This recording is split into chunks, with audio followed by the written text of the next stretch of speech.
Hello, my friends, and welcome back to Kev's Hobby Showcase. I am, of course, Kevin. You may have also seen me on Tabletop Jones Productions, where John and I are the two idiots playing board games. And today is episode 2 of Shadowman. So, recap of episode 1.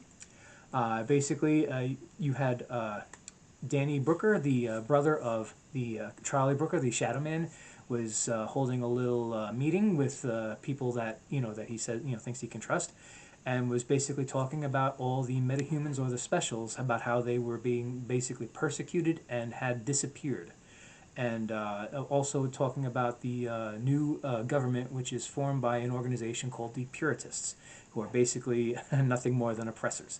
And when we left them, Danny had been met by his brother and pled his case to him, and basically Charlie said, "Well, nope, you got to, I'm not the one you have to convince." So he took him to where their hidden base is. So that's what we're going to pick up today. All right, so get ready for episode 2 of the Shadowman. All right, now it's a bit different this time. I'm not sitting in that chair because it's a little hard for me to get up from it, and unfortunately I'm out of ink. So I have to read it off my tablet. All right, so bear with me. And unfortunately, I do not have an illustrator yet, so you're gonna have to be okay with just staring at me. All right, so here we go. Episode 2 of the Shadowman. Charlie and Danny emerged from the darkness into the hidden sanctuary of the specials. Danny felt a feeling of being a little lighter. Odd, I never had that feeling from Charlie's ability before, thought Danny. Danny also noticed other things, like how everything around them looked like an area that was tunneled out or excavated. We must be underground, Danny thought. I wonder how far down. Charlie immediately started to go to the council chambers. He paused when he noticed Danny hadn't moved from where they emerged. Still not used to my traveling between shadows? I'm not sure I'll ever get used to it. It's too disorienting for me. It makes me feel nauseous. Well, suck it up. They're expecting us now. Right now. How do they know so fast? Well, we have a telepath on the council. I've been in communication with him the entire time. Wow, I didn't realize. I didn't know any telepaths were left. Yeah, we managed to save a few, at a high cost. Danny couldn't help but wonder what that high cost was. He remembered that telepaths were high on the execution agenda for the Puritists. They were sought out first because of their ability. Charlie led Danny into the council chamber. It was a hollowed-out room, much larger than the others he had glimpsed so far. Along the way, Danny noticed many people eyeing him suspiciously. Men, women, and children could be seen in every corridor. As Danny walked through the sanctuary, he noticed there were no windows or doors leading outside. There were no visible clues as to where this place was located. He also noticed there were people here from many different ethnicities, seemingly from all over the globe, let alone the country. Where are we? Asked Danny. Charlie looked at his brother as they reached the council chamber doors. Getting that little tidbit of information will depend greatly on this meeting. Danny walked into the chamber ahead of his brother Charlie. At a table in the shape of a half circle sat 6 people, 3 men and 3 women. All were wearing what seemed to be ceremonial attire, much like what would have been seen in Roman times. The people were of all different ethnic backgrounds. One of the men looked at the others and then to Charlie, who closed the doors. Danny began to speak. I've come here to... We know why you've come here, began the man who seemed to be in charge. He was an elderly-looking black man with silver hair. Before you continue, I must warn you of a few things. First, I'm a telepath. I don't make a habit of intruding into people's thoughts, but sometimes people's thoughts are forced onto me. I can also tell if you're lying, so don't try to deceive us. Second, we know what you're going to ask us. We've fled persecution and set up a nice little community where both human and metahuman live together in relative peace. So you are going to have to really convince us to go back. Last, convincing us to go back will most definitely not be easy. Now say your piece.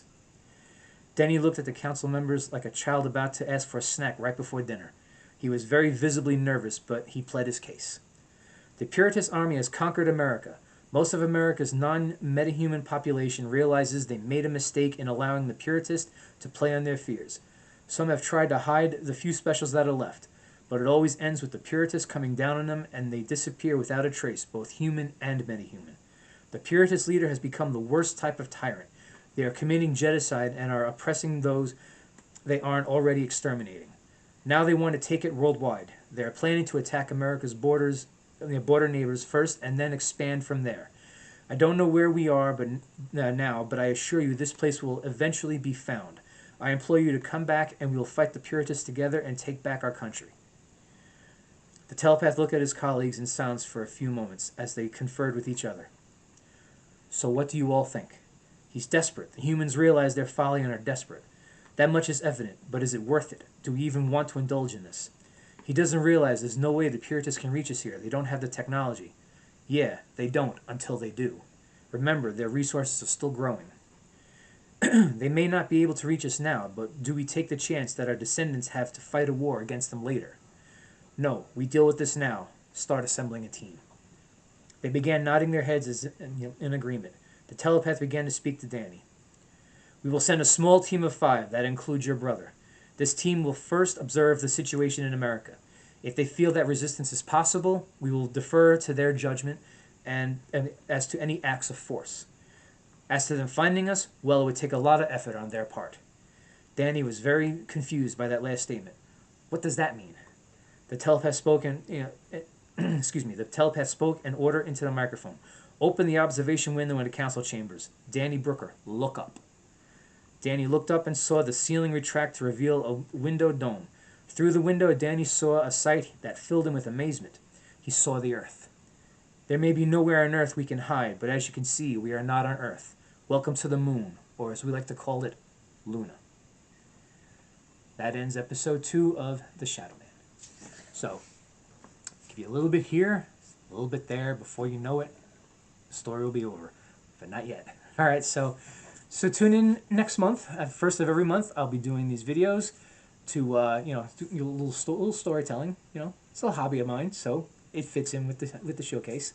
And so next week will be episode 3. I will give you a recap of what came before, and then go dive right into it.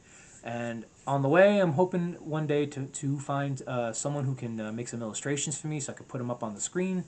Make this a little bit more. I guess the right word is a little bit more enjoyable. All right, so thank you very much for listening. I hope you enjoyed this part of the story. I hope you enjoyed both episodes 1 and 2, and be ready next month for episode 3. All right, so stay tuned.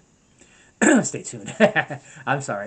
It's not like I'm taking a break. So thank you very much for watching. Please like and subscribe, and share this video as much as possible, especially if you know anybody who might like to enjoy hearing these types of stories. And also go to Tabletop Jones Productions and please do the same there. Currently, I have 31 subscribers, and I'm trying to reach 35. So, like I said, you know anybody who likes to be read stories, share this video with them, see if they like it. All right. So, thank you very much. You take care of yourself, and you have a great day. All right. See you next month.